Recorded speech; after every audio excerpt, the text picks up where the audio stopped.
Welcome back. Well, thanks for staying with us on CNBC TV18. For now, the market is looking skittish. It's down about 80 odd points and getting worse.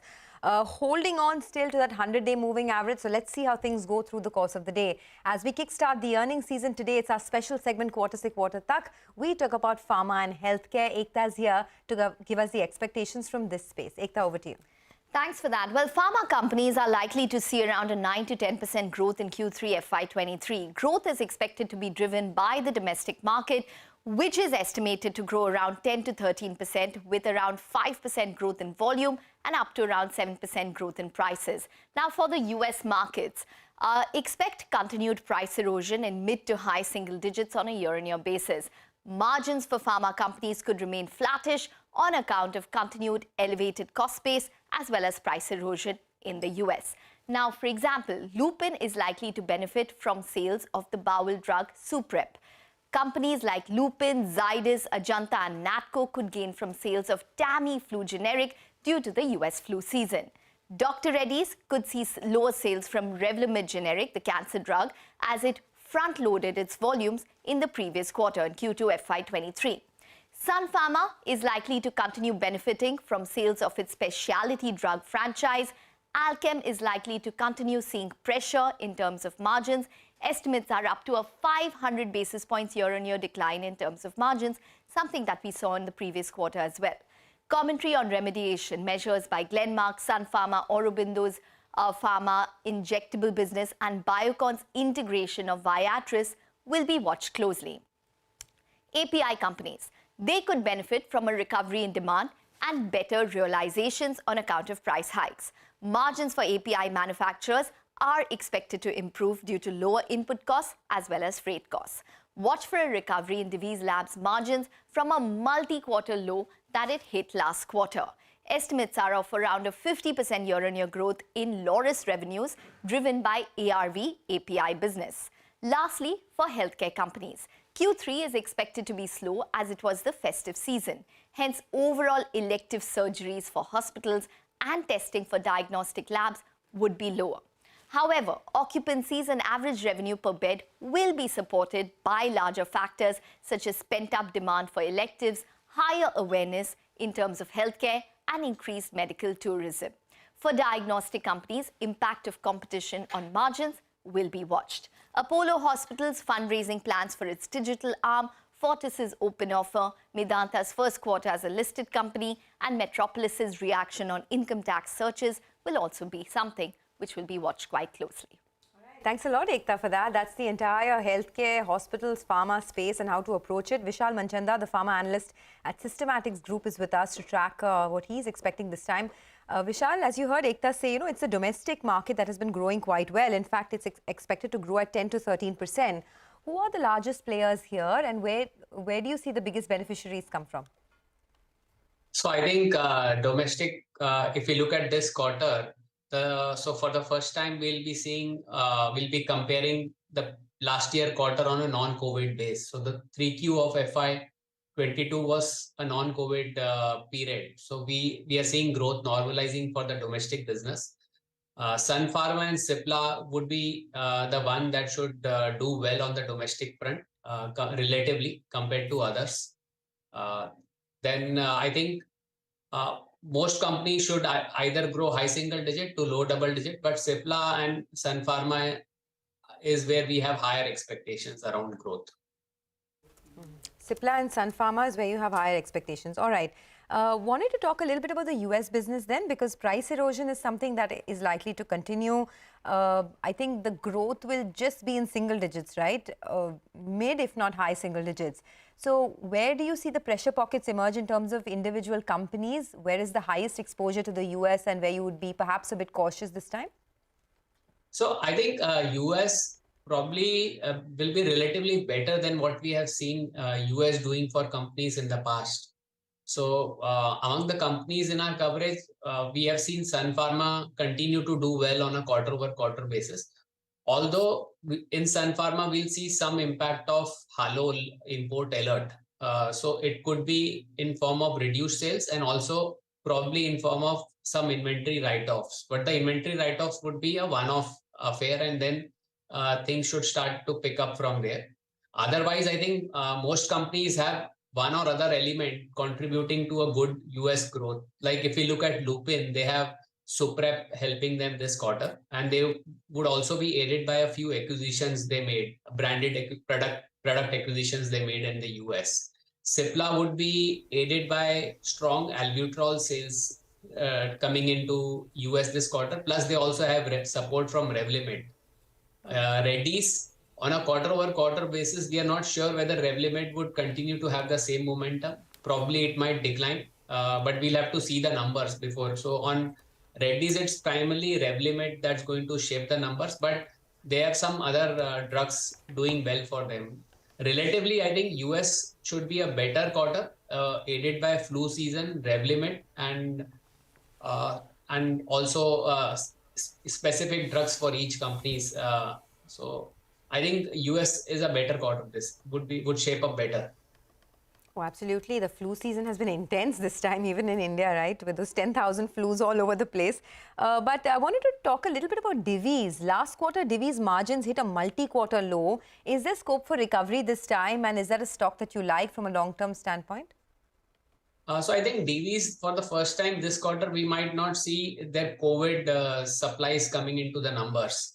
So from a revenue perspective, I think we'll see a further dip.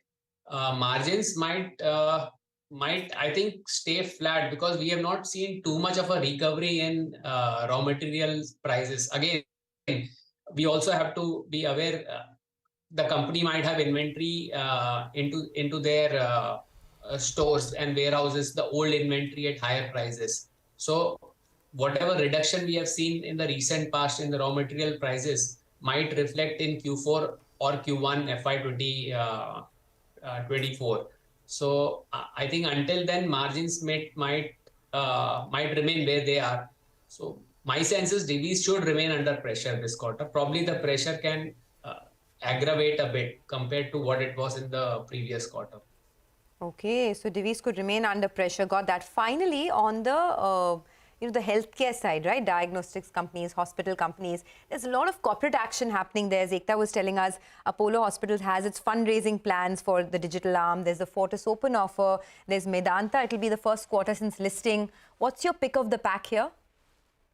So we don't cover hospitals as yet. So we just have the pharma names and the coverage right now. All right, we'll leave it at that. Thanks a lot for joining in and giving us an update on the sector and what to expect this time. Okay, all right. Thanks a lot for that. Well, let's move on then. Abhishek Somani, the MD and CEO at Somani Ceramics, he joins us now to talk about the sector as well as the gas price fluctuations that we have been seeing as well. Hi, Abhishek. Morning. Thanks so much for joining in. Well, let's focus first on the gas bit. There's been a price reduction. So can you quantify what has been the price reduction, say, in the last 1 week? And also, if you could tell us in the last 3 months, what has been the correction that we've seen? And also, since there's a price reduction, there could be some kind of benefit. But how much of a gas you source on a spot basis? Yeah, thank you for having me. I'll give you in actual numbers because I don't know the percentages. So up to 3 months ago, the gas prices were hovering around 68 rupees a standard cubic meter. And then it went down to about 65 rupees a standard cubic meter, I think somewhere in November and December. And currently the prices have gone down further to approximately 48, 49 rupees a standard cubic meter. So that's been the reduction from 68 to 48, 49 in the last 3 months. However, in the last 3 months, a lot of the manufacturers had moved to propane and LPG, which were anyway at about 50 rupees a standard cubic meter. So the gas prices have now more or less equated with the propane and LPG pricing.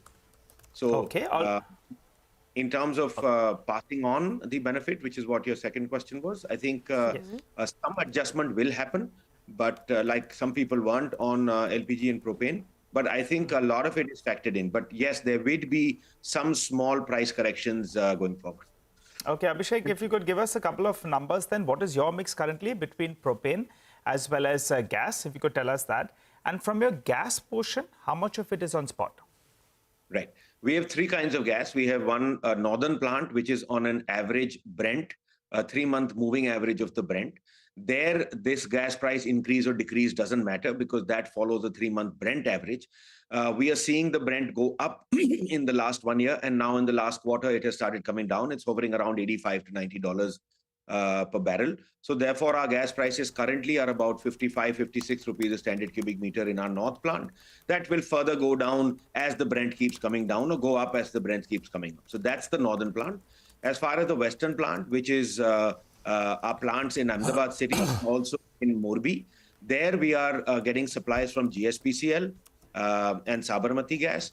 That's the one which has gone down from 68 to 49. That's the western plant. And the southern plant, there we are 100% exposed to spot. But we had moved from buying spot to convert the entire plant to LPG. So, of course, in the south, the LPG and propane prices are different. There, our spot prices, I don't even know what they are, but the last I saw a couple of months ago, this was like 95 rupees or 100 rupees a standard cubic meter. But we had moved to an LPG situation there for the entire plant. So today, the LPG is costing us about 64 or 65 rupees a standard cubic meter. Abhishek, hi, morning. So just let's come down to margins then, right? That I think dropped to about 7% last quarter. The quarter before that was about 8. The year before that was about 12. What will margins look like in the third quarter, if you can give us some indication? And I mean, actually, the second half with what's happening on the gas front. So look, 30% of the tiles cost is natural gas. Therefore, we got hit very badly with margins coming into this year. And the third quarter, in fact, has been the same gas pricing as what it was in the second quarter. So I don't see any difference, but I can't give you any forward-looking statements. But margins will and are under pressure because of extremely high gas prices. It's only now that the gas prices have come off, and the LPG propane also are hovering in that region. Because when we moved to LPG propane, the LPG propane was at 62 rupees a standard cubic meter. So it's very recently, which is this month, where it's gone down. So again, the third quarter, we've been in a period of extremely high gas pricing. I think it's reflecting in the stock as well, right? I mean, the stock has halved in the last 12 months. So clearly, the street is concerned about the margin pressures. At any point, do you think you would get back to that 8 to 9% margin mark? I'm not talking about double digits. I know that's a far way off because of the challenges. But 8%, 9%, a gradual improvement there this year? Yeah, so volumes, again, are muted in quarter 3, but quarter 4 onwards, we see volumes also coming back because, energy prices and various other input prices have also started numbing because most of the products we buy are, again, exposed to natural gas in some way or the other. So, so from that point of view, yes, volumes would come back. We're looking at a good... No, Abhishek, my question was on margins. Will your margins come back to that 8 to 9% mark? It's all related to volume at the end of the day. And the margins in the ceramic tile industry is all very much linked to the capacity utilization. So capacity utilization has not been at 100% in quarter 3. Quarter 4 onwards, we see that happening. And your question exactly as to how the margins would come up, if this gas prices had to remain, obviously we would start inching up in margins in the next year, and it should be decent increases in margins. So at current reckoning, we're not asking you for a number on quarter 3, but from quarter 4 onwards, there will be an improvement in margins, right? That's the takeaway at current reckoning. Yes. So there are 3 levers to that. One is capacity utilization. Number 2 is lower gas prices. And no major pass through of the gas price advantage. And the third thing is what obviously is better on volumes. Okay, all right. What about volumes? Since you're talking about that, what should you end this year with in terms of volume growth? And if you have some sense of FY24, and I think exports is very small for you, 3-4% approximately. But have you seen some bit of slowdown over there? No, exports is going up. In fact, for us, for all branded players, exports is slightly smaller. But Morbi, which is 75-80% of the revenue comes from volume comes from Morbi. They're seeing a huge uptake in export again due to the European gas pressure, which is one lever. The second one is the freight costs have gone down, and the third one is that there are more buyers coming back to India to buy products. So exports really picked up for the Indian ink tiling. And as far as we're concerned, we should see margins going up as volumes keep going up. So volumes in quarter 4 generally are better than any other quarter. And this weakness of volumes in third quarter, it's seasonal. happens every quarter, or this is something you saw this time? Abhishek, that you Not mentioned? really. Third quarter is generally better than or slightly better than quarter two. This time we've seen October, which went very bad. Now a lot of people are saying that all the festive, things were in October, from Puja to Diwali, etc., etc. But October was the poor month. November was better, and December is slightly better. So October really was the spoil spot in this quarter. All right, all right. Just one final question. What's the outlook for revenues on the allied products front in terms of bathware, faucet? Your faucet capacity has gone up as well. What's the outlook there? Yeah, so that's doing well. Obviously, we had envisaged a very, very large percentage growth in this year. That may not happen because the markets generally have been muted, but that's doing well. And again, next year should be a very handsome double-digit growth going forward. All right, we will leave it at that. Thanks a lot for joining in. Have a great 2023. That's Somani Ceramics. We'll slip into a quick break. When we come back, more on the markets, which, by the way, is sinking further, down 117 points now on the Nifty. Stay tuned. We'll get you some trades up ahead.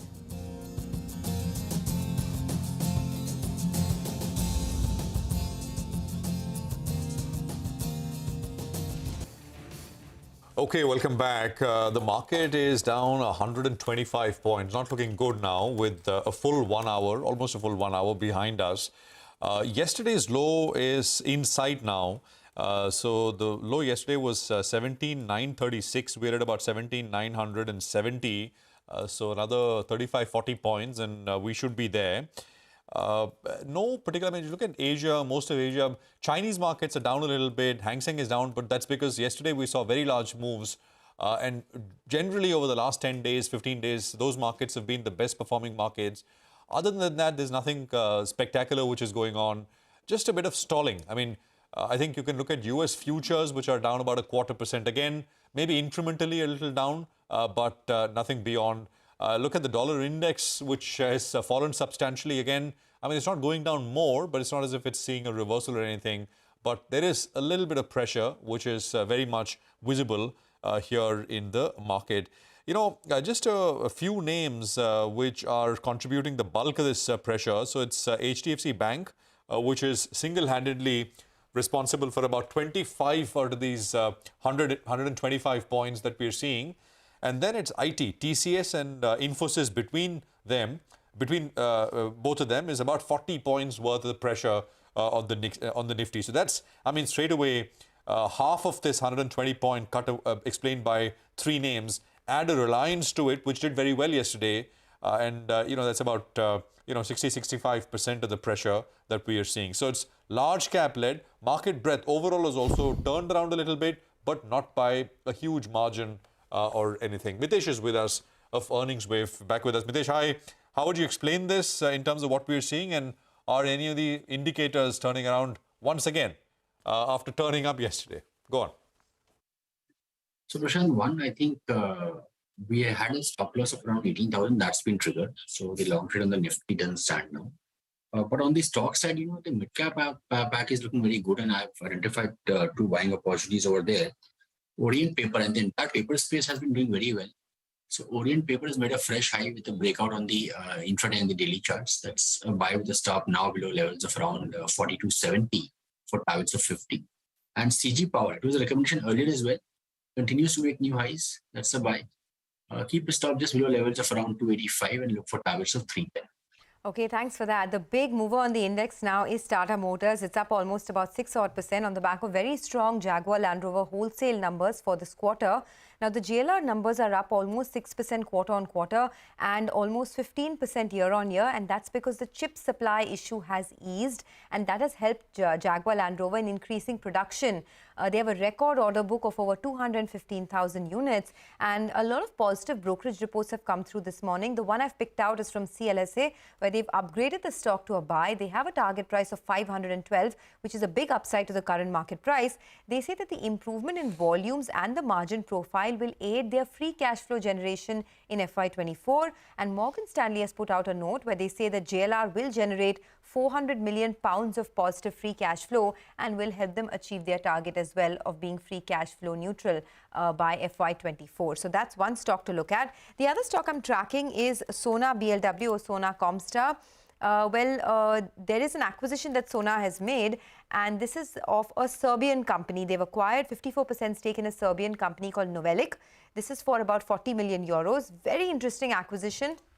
This company provides radar, sensors, perception solutions, full-stack embedded systems globally, and this is particularly for electrification of vehicles. So Sona BLW is cementing its space in the EV sector, which is great news. The management expects this segment to potentially touch $100 million revenues in the next 6 to 7 years.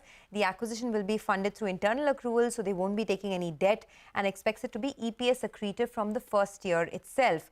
Now, Nomura says the growth opportunity is very high in the sensor segment as more and more vehicles become electrified and autonomous, and they continue to like the company's strategy of focusing on high technology products. They have a buy with a target price of 609 on the stock, which is also a big upside to the current market price despite the rally we've seen. But TCS is the other big headline maker this morning. Reema's here to tell us more on that. Reema. Thanks so much for that. So the stock has slipped after opening mildly in the green, and here are a couple of reasons why. One, there is no clarity yet on what the future demand is going to look like. Growth rates for FY24, FY25, because as of now, tech budgets have not been finalized, and it will take a couple of months before we get clarity on what they're looking like. Deal wins have moderated on a quarter-on-quarter basis by about 3.5–4% at $7.8 billion. The headcount has declined sequentially by nearly 2,200 employees. Over the past decade, TCS's headcount has only declined for 3 quarters.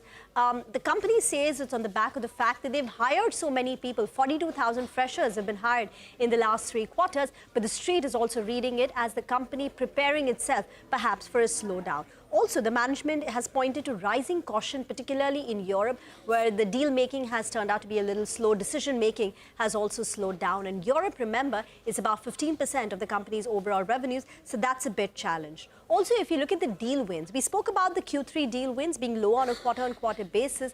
Well, 9 months FY23 deal wins are only up 3.5%. If I compare this with FY22, the deal wins were up 10%. Basically, at some point of time, the deal wins do translate into future revenue growth. Is this signaling that perhaps growth is going to slow down? Because in the last 9 months of FY23, the deal win growth has only been 3.5%. And the street is anyway penciling in that growth rates will slow down. Kotak, Morgan Stanley, they're expecting FY24 revenue growth to come in the range of about 7.7 to 7.9%, lower than the 13 to 14% growth that they anticipate in FY23. And plus, finally, the stock trades at about 25 times forward multiple, which when you compare it with the pre-COVID average of 21–22 times is still at a premium. Back to you. All right, thanks a lot, Reema, for that. Well, that's on the big buzzing stocks of the morning, but let's just focus to the commodity markets now. Manisha Gupta is joining in. Manisha, what's the one commodity you're looking at today? Well, I'm looking at metals as a sector because overnight has been very strong gains into this one. Anywhere between 1 to 3% is what we saw metals perform overnight. Much of these cues clearly coming in from China, where we are looking at the market reopening with the borders opening, especially with Hong Kong after nearly 2.5 years. Markets are seeing that as quite a bit of a positive there. China moving away from the zero COVID policy started to show on the on-spot demand as well. Industrial and construction sector for one seems to be on the bullish side here because China has done a lot of stuff in sense of liquidity injection for these areas as well. So when you look at the restocking ahead of the Lunar New Year holidays, that seems to be supporting the markets as well. And when you look at the monetary help that China has done, well, 85 billion yuan via reverse repo and nearly $62 billion in new credit lines for private developers also is something that is seen as a big positive as soon as demand starts to come back in there. Well, that's about China, but the less aggressive monetary tightening that the markets are now factoring in the month of Feb from the US Fed also has been supportive. And then you have seen a sharp fall overnight in the US dollar index, now trading just at about 103, has been supportive too. Elevated energy prices have hit smelting in Europe and Africa, and the expectation that we have nearly 50% of smelting shut still in Europe, and the metal smelting has been the lowest in 6 years in 2022 is yet another factor which clearly has been supportive. So you take a look at the copper prices, and we are trading at a 6-month highs on this. $4 per pound is back in case here. We did see a low of 3.5 in the last week of December. The global copper copper smelting activity in 2022 was lowest in 6 years. That has been supportive.